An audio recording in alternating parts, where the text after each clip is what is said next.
E aí, pessoal, tudo beleza? Professor Roberto Guimarães na área. Não esqueça de dar o seu like, canal Professor Roberto Guimarães. Estaremos hoje falando sobre um tema muito importante, muito interessante e atual, que é o papel da mídia no século XXI. Temos aqui também o professor Cristiano Barros, que está conosco. Se apresente, professor, por favor. Com o canal Professor Cristiano Barros Geografia. Não esquece não, hein, galera? Like lá pra gente. Perfeito. Começou eu ou você? Fica à vontade, a casa é sua. Essa questão da mídia, Roberto. Eu estava há algum tempo aí analisando e lendo. Eu vi que a mídia sempre se posicionou a alguns fatores, né? E esses fatores me chamaram bastante atenção.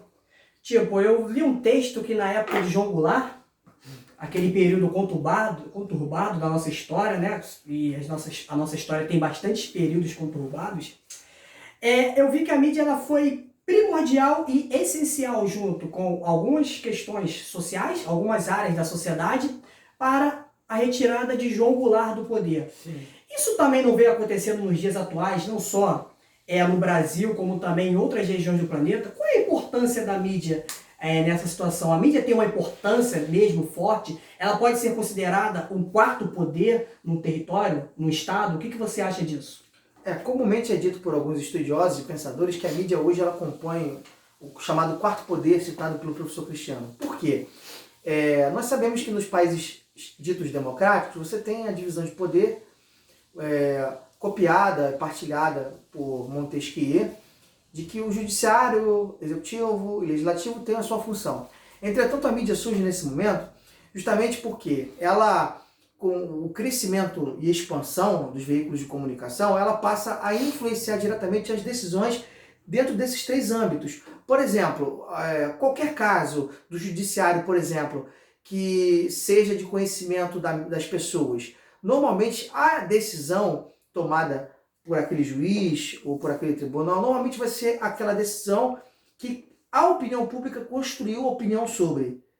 Não muitas vezes levando em consideração o fato em si, as circunstanciais, tudo que se deve avaliar dentro do processo jurídico. Então se diz sim comumente que a mídia ela compõe hoje o que nós chamamos de um quarto poder. E a sua colocação sobre o governo João Goulart, que de fato a mídia foi muito importante para a deposição do presidente, inclusive a primeira manchete de um jornal de grande repercussão no Rio de Janeiro, quando os militares tomaram o poder, foi exatamente isso: viva a democracia. Estava escrito lá, você pode pesquisar, você vai achar. Olha só como é que se distorcem as coisas. Seria a manchete de 1º de abril de 1964, né? 1964. Então, e óbvio que a mídia televisiva, hoje você tem a internet ela se transformou numa arma poderosíssima, tanto para o bem quanto para o mal. Então a mídia cristã ela tem um papel de fundamental importância na sociedade e de fato é vista por muitos como quarto poder, sim. Porque a questão, como você citou, a internet, né? Hoje as informações elas chegam em tempos reais, muito rápido. Eu ouvi um texto, não sei se eu estou certo ou errado, lendo esse texto, deixando para você, que fala que se Hitler tivesse acesso à internet, a informação chegaria mais rápido e o nazismo teria muito mais força.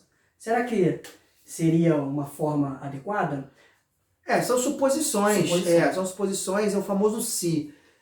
Você faz uma análise histórica ou circunstancial e você pode, de fato, criar uma série de situações hipotéticas que poderiam acontecer. Mas eu quis dizer na questão da informação chegando mais rápido, né? Como nos dias atuais, a informação ela chega em tempo real. Possivelmente. Eu posso escrever uma coisa aqui, postar nas minhas redes sociais, e isso vai correr rapidamente. Possivelmente a ideia ou as ideias elas seriam disseminadas muito mais rápido e de repente até o número de adeptos poderia ser maior. Até porque, Cristiano, essas ideias que foram, na verdade, execradas após a guerra, você ainda tem grupos hoje que trazem à tona defendendo esse tipo de ideias, neonazista, neofascista. Tem um pensador, um sociólogo chamado Guy Debord, eu gosto muito dele, porque ele fala de sociedade do espetáculo. Ele fala que os grandes conglomerados empresariais, isso ele fala lá na década de 60, 1967 para ser mais específico, Olha como é que a fala de um pensador ela está à frente do seu tempo. Que esses conglomerados empresariais, eles têm, na verdade, como grande objetivo a influência no comportamento não só individual, mas coletivo das pessoas. E dentro da sociedade do espetáculo, vamos trazer para os dias de hoje, Cristiano, você observa nas redes principalmente, muitas vezes as pessoas em tempo real filmando alguma situação de violência ou alguma situação no qual ela poderia estar ali participando, ajudando de certa maneira, mas ela quer mostrar o clique. Eu recebi, por exemplo, semana agora que passou, um vídeo de uma menina se suicidando, caindo de um prédio, e alguém do outro lado da rua filmando a cena. Então, assim, as pessoas estão banalizando as coisas e estão ali justamente junto com essa grande massa, filmando os momentos, mostrando os momentos, mas na verdade sem estender a mão, sem ajudar o próximo. Isso me chama atenção. É a questão das famosas lives, né? Lives. As lives que vai... mais importante, como ele falou, a questão de você estar sendo mídia do que você ajudando. Então hoje acontece muito isso. Então essa questão da mídia que a gente está botando aqui, é a informação que com o passar do tempo, e a mídia como um processo humano, é um processo evolutivo, nós podemos notar que a informação ela vai chegar em tempo real. E essa informação ela tem que ser processada, né? Sim, a gente não pode pegar uma informação e achar que aquela informação é a verdadeira. A gente tem que fazer uma análise profunda, não concorda com isso? Daí a importância de saber se uma informação é fake news ou não. Porque olha só, gente, uma coisa, professor Cristiano, e nós queremos deixar claro para vocês.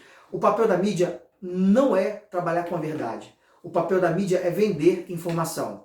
Esse é o papel da mídia. E quanto mais tragédias, quanto mais coisas ruins aparecerem ou serem mostradas, é melhor. Porque se vende isso. Não se vende utopia, não se vende a realidade. Então procura se mostrar essa realidade da pior maneira possível, justamente para que as pessoas elas comprem isso. Então por isso que a mídia, muitas vezes, esses aparelhos midiáticos, Cristiano, ficam mostrando tragédias em cima de tragédias, porque sabe que o retorno vai ser muito mais alto, o Ibope, a audiência vai ser maior do que apresentar algo bom, algo realmente que traga para a sociedade algum tipo de benefício. Então a mídia, gente, ela não trabalha com a verdade, não é um dos pressupostos da mídia. O pressuposto da mídia é a informação. Tanto é que se você fizer uma pesquisa e observar em 4 canais diferentes, por exemplo, uma mesma notícia, cada um vai expor essa notícia de acordo com o seu editorial, de acordo com a sua ideologia. Não é verdade, professor? Com certeza. Tem um pensador, um escritor que eu gosto muito, que é o Aldous Huxley. Ele escreveu Admirável Mundo Novo. Essa obra é uma obra fantástica. Ele não é igual a, por exemplo, George Orwell, que escreveu em 1984. Eles têm visões distintas. A obra de 1984 de George Orwell é mais conhecida, mais famosa, é um dos livros que mais vende. Embora tenha essa nomenclatura de 1984 não foi escrita em 1984, tá?